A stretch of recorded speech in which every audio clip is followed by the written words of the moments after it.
ओम नमः शिवाय। सभी भक्तों को राधे राधे। तो आज की वीडियो में हम जान लेते हैं कि शरद पूर्णिमा के दिन हमें पूजा कैसे करना चाहिए। तो चलिए हम करते हैं। पहले एक चौकी लगा लेंगे, पीला या फिर लाल कपड़ा बिछा लें आप चौकी पे अच्छे से साफ करके। उसके बाद हमें पूजन करना है। तो बहुत ही सरल विधि से हम पूजा करेंगे। शरद पूर्णिमा के दिन माता लक्ष्मी, भगवान विष्णु की पूजा की जाती है। उस पूजा का बहुत विशेष खास महत्व रहता है। इस दिन भगवान माँ लक्ष्मी, विष्णु भगवान की पूजा की जाती है। माँ लक्ष्मी धरती पर विचरण करती हैं, आती हैं और रात में जागकर विधि विधान से हमें पूजा करते हैं। तो इस पूजा का फल हमें बहुत खास मिलता है और माँ लक्ष्मी उस पर कृपा बरसाती हैं। इस दिन चंद्रमा की भी पूजा की जाती है। चंद्रमा 16 कलाओं से परिपूर्ण होता है। तो इस दिन चंद्रमा की पूजा करने का बहुत खास विशेष महत्व रहता है। और चंद्रमा की पूजा करने से हमें जो आज के दिन हमें खीर बनाई जाती है, खीर बनाकर हमें रात को चंद्रमा की किरणों के किरण पड़ती हैं तो उसके यहाँ हमें रखना होता है। तो ऊपर हम कहीं छत पे भी रख सकते हैं या फिर बाहर आंगन हो तो आप वहाँ रख सकते हैं। तो हमें रात को ढक के खीर को ऐसे बर्तन से ढकें जिससे उस पर किरण पड़े। तो रख हम रख देंगे और उस पर किरण पड़ती है जिससे हमें वो प्रसाद रहता है, उसे खाते हैं तो हम हमारे घर में स्वस्थ बने रहते हैं, कोई बीमारी नहीं होती है, अमृत के समान होता है।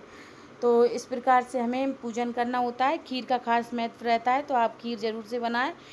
और आप चाहें तो कलश विराजमान कर सकते हैं, आम के पत्ते लगा सकते हैं कलश पे। अगर आपको कलश विराजमान नहीं करना है तो आप एक लोटा जल भर के रख सकते हैं और उसके ऊपर चावल भर के रखें एक कटोरी में और एक दीपक प्रज्वलित करें। गणपति जी को विराजमान कर दिया है हमने और भगवान माँ लक्ष्मी जी को विराजमान कर दिया है, लक्ष्मीपति विष्णु भगवान को।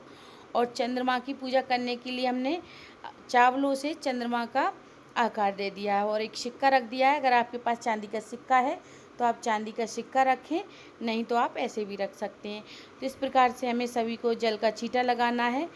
फिर हमें तिलक करना है, गणपति जी को तिलक करें, भगवान विष्णु को, माँ लक्ष्मी जी को तिलक करना है।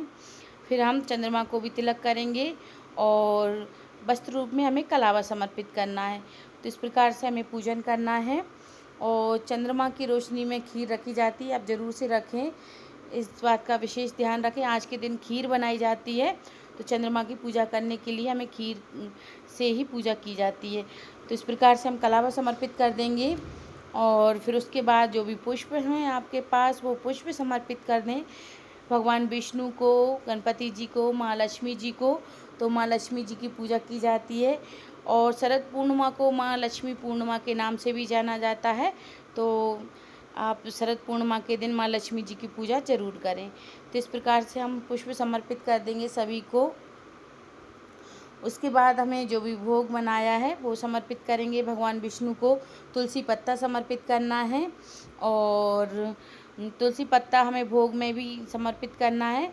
एक दीपक प्रज्वलित कर लेंगे हम, आप चाहे पीतल का भी जला सकते हैं, मैंने मिट्टी का दीपक प्रज्वलित किया है। धूप दीप दिखा देंगे माँ लक्ष्मी भगवान विष्णु को। तो इस प्रकार से हम पूजन करेंगे। तो उसके बाद फिर हमें आरती करना है। तो उससे पहले हम भोग समर्पित कर देंगे। आप चाहें तो केला भी ले सकते हैं, जो भी फल हो, ऋतु फल, आप वो फल समर्पित करें। गणपति जी को अलग से हम भोग समर्पित करेंगे और भगवान विष्णु को अलग से भोग समर्पित करेंगे। और खीर का भोग लगाना है हमें तो खीर का भोग लगा देंगे, तुलसी पत्ता रखेंगे हम। इस प्रकार से हमें शरद पूर्णिमा के दिन पूजन करना है। और शरद पूर्णिमा के दिन चंद्रमा की पूजा करने का भी खास महत्व रहता है। चंद्रमा को अर्घ्य देते हैं तो फूल, अक्षत, कच्चा दूध, सफ़ेद चंदन या पीला चंदन डाल लें आप और चंद्रमा को अर्घ्य दें। उसके बाद ही हमें पूर्णिमा का व्रत खोलना होता है और फिर उसके बाद हम आरती कर लेंगे, हाथ जोड़कर क्षमा याचना मांगेंगे। इस प्रकार से हमें शरद पूर्णिमा की पूजा करना है। आप चाहे सुबह में पूजा कर सकते हैं। 2 पूर्णिमा पड़ रही हैं इस बार, एक पूर्णिमा स्नान दान की पूर्णिमा है और एक व्रत की पूर्णिमा है। तो व्रत की पूर्णिमा के दिन ही हमें पूजन करना है, स्नान दान की पूर्णिमा के दिन स्नान दान किया जाता है। तो इस प्रकार से आप अर्घ्य देकर चंद्रमा को और व्रत खोलें और पूजन करें। तो हमें इस बहुत ही सरल विधि से पूजा की है। वीडियो अच्छा लगा हो तो वीडियो को लाइक करें, चैनल को सब्सक्राइब करना ना भूलें।